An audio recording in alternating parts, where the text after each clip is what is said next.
dia, me chamo Ian Moura Gomes do Nascimento e sou provável formando em História pela Unirio.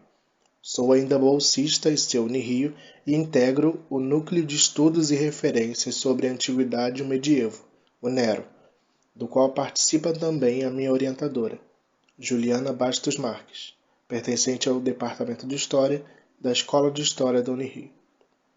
O título da nossa pesquisa é Discursos de Distorção, Análise comparativa entre as narrativas e a retórica da pós-verdade e da sofística clássica. Bom, para iniciar, eu gostaria de pontuar algumas coisas sobre o discurso. O discurso, ele permeia as disputas de autoridade, legitimidade, espaços e poder desde a antiguidade. Ele sempre carregou as técnicas retóricas que foram aperfeiçoadas durante a Antiguidade Clássica e teve as suas considerações trazidas até a contemporaneidade, se modificando e se adaptando desde então. A retórica é interpretada e exercida de diferentes formas por diferentes pensadores ao longo do tempo. E nessa disputa, cheia de emaranhados teóricos, a retórica desempenha algumas execuções sofísticas, as quais são recepcionadas até os dias de hoje na pós-verdade. Distorções narrativas sempre aconteceram, e na contemporaneidade não seria diferente. Essas relações se dão principalmente por meio das mídias sociais, gerando questionamentos sobre a veracidade ou a falta dela nas notícias e nos discursos que nos são apresentados, sendo utilizados principalmente como meios de garantir aos oradores da pós-verdade uma garantia de poder político. São sobre essas relações que a nossa pesquisa vem se aprofundar, questionando as semelhanças ou as diferenças que existem entre a retórica sofística e a retórica da pós-verdade. Então, começando pela sofística.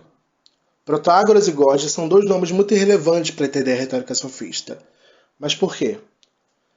Ambos aparecem de forma recorrente nos diálogos platônicos. As ideias de Protágoras aparecem, por exemplo, no diálogo Protágoras, no Teteto e até mesmo no Sofista. Esse último sendo mais um apanhado geral sobre a ideia de que Sócrates e Platão tinham dos sofistas. Enfim, o embate de Protágoras e Sócrates surgia especialmente do choque de ideias de verdade que ambos tinham.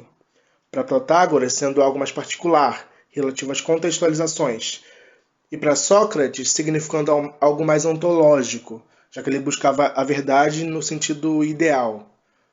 Já Gorgias, além de ter essas percepções sobre verdade mais contextuais, assim como Protágoras, tinha algumas conceptualizações sobre a retórica em si, afirmando que ela não era boa ou má, ela era um artifício persuasivo que poderia ser utilizado de diferentes formas, como para expor as suas defesas à frente de um tribunal, e não só como era o princípio exposto por Sócrates, de que a retórica deveria buscar a verdade e a justiça.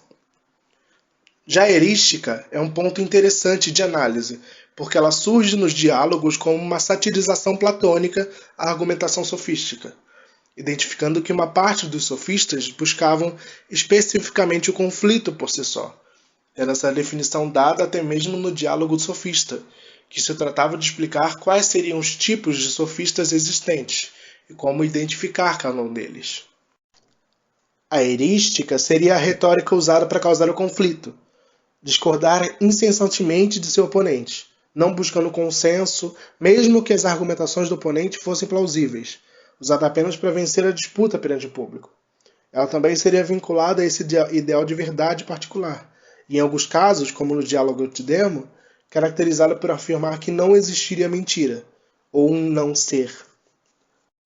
Apresentaremos aqui 3 interpretações sobre os diálogos sofísticos que fogem um pouco do padrão tradicional sobre os sofistas, trazendo alguns pontos interessantes para se pensá-los que são mais recentes na academia.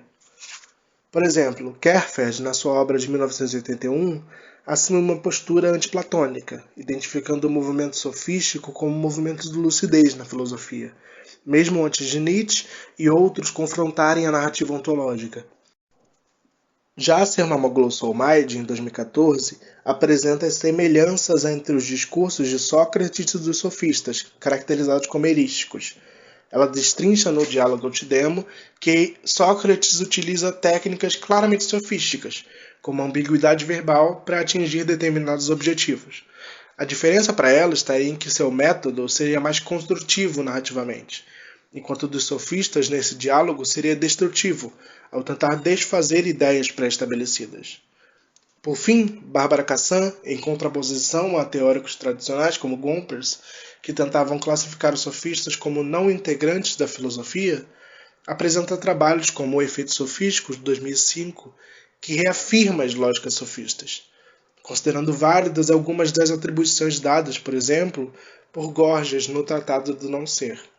Essas considerações são importantes para se pensar a retórica sofística clássica de um modo mais expansivo, sem cair em estereótipos de que as falas sofísticas não teriam valor nenhum ou nenhuma influência às construções retóricas e filosóficas posteriores a eles. Agora, deixaremos um pouco os sofistas de lado para nos aprofundar um pouco mais sobre as questões teóricas da pós-verdade, que surge como um fenômeno contemporâneo caracterizado por ser uma forma discursiva que disputa e bate de frente com a legitimidade tanto da história, da memória, quanto dos métodos científicos com os quais nós nos convencionamos. Esses discursos tendem a buscar maneiras de invalidar métodos confiáveis de disseminação de informação, pesquisas, além de distorcer os meios possíveis para uma informação chegar até uma pessoa. Até mesmo os próprios dados e informações reportados à população sofrem processos de distorção nessa forma narrativa, configurando o que comumente são chamados hoje em dia de fake news. Os oradores da pós-verdade tendem a sustentar suas relações com o público, especialmente por meio das redes sociais, fazendo isso através de mecânicas algorítmicas. Utilizamos nessa pesquisa outras conceptualizações sobre a pós-verdade, de alguns pesquisadores que ajudam a entender como esse processo funciona e como ele estaria ligado à retórica. D'Ancona, por exemplo, identifica os movimentos da pós-verdade como um fenômeno emocional, que diz respeito às nossas atitudes em relação à verdade e não tanto com a própria verdade. Para ele, que tem uma postura claramente combativa em relação a esses movimentos, o contra-ataque tem que ser emocionalmente inteligente e também rigorosamente racional, insistindo que os acadêmicos e pesquisadores melhorem seu desempenho de forma apropriada na esfera pública. Frankfurt conceitualiza o termo bullshit para se referir aos tipos de discursos que são feitos para confundir ou incitar, não tendo nenhuma referência da realidade ou responsabilidade com a verdade. Não sendo uma mentira, mas uma forma de falsa realidade. Segundo Frankfurt, o mentiroso ele está inevitavelmente preocupado com os valores da verdade, enquanto o bullshitter não. Para ele, é essa indiferença que os diferencia. Os oradores da pós-verdade não se importariam se as coisas que ele diz descrevem a realidade. Ele apenas os escolhe ou os cria para atender ao seu propósito. Outro autor que decidimos utilizar é Makominski, que traz algumas assimilações entre os discursos da pós-verdade e os discursos retóricos. Ele afirma que a retórica sempre lidou com linguagens antiéticas, mas que no mundo da pós-verdade a linguagem se torna puramente estratégica. Ele continua afirmando que na pós-verdade as pessoas não buscam informações para basear as suas opiniões, mas expressões públicas de opiniões, que corroborem com as suas próprias crenças. Essa é a parte essencial da retórica nessa construção discursiva, porque ele identifica que o ethos e o pathos se tornam muito presentes nessas narrativas, seja para caracterizar e estimular um nacionalismo exacerbado, como para mover as emoções do público, tentando radicalizar suas opiniões. Ele adiciona que um mundo onde fatos, realidades e verdades são irrelevantes, a linguagem se torna pura estratégia sem fundamento ou referência, e esse problema retórico se funde ao problema algorítmico, um problema recorrente na pós-verdade.